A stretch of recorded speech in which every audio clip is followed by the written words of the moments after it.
Hey there, I'm Daisy Whitney, reporting for BTV at AdTech San Francisco. Had the chance to talk to a representative from the Writers Guild of America who is tasked with figuring out the role that the union will play in the online video business. Here's what she had to say. So Tamara, tell us about your role at the WGA, because it's a new position. Yeah, I started at the WGA in mid-December, and it's a new position that's really focusing on what's going on with the original video content online. When the WGA writers went on strike a couple of years ago, we got jurisdiction over new media. So the Guild thought that it would be a really good decision to have a dedicated person to looking at what's really happening in the space. How is original content being made? How is it making or not making money?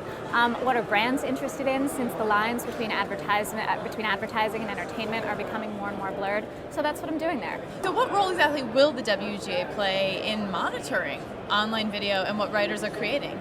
Well, I think that's actually part of what we're trying to figure out, and that's part of why they hired me. You know, the exciting thing about online video is it's new. It's like the wild, wild west. Nobody has figured out exactly how it works. But the one thing that is constant is that the WGA really wants to protect the idea of a professional creative person.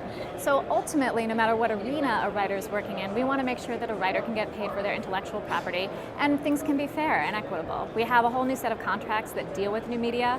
And again, the barriers to entry are very low so that people can experiment with them. As the whole industry is experimenting with online content, the writers can be a part of that. So what are the challenges that writers have run up against, and how are you seeking to protect them, if you will? Well, the challenges that writers have run up against is that really there is no one model that's working. You know, TV, film, that's been established for a really long time. Everybody's trying different things in the online space. So sometimes you're working with a brand and you've got to figure out as a writer how to creatively integrate with that. Sometimes you're doing something on your own and suddenly you're not just the writer, you're the producer and you're the grip and you're the caterer.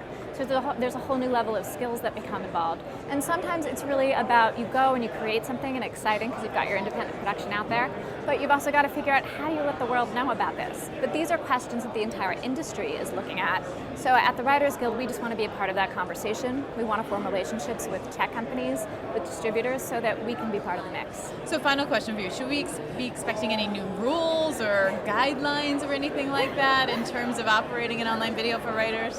Well, the next set of negotiations isn't until 2011, so I think we're going to stay right where we are. We've got the 2000 MBA that's clear. If anybody has questions about that, they can go to www.wga.org, and there's all kinds of easy information there. Excellent. Thank you so much, Tamara. Thank you. Okay.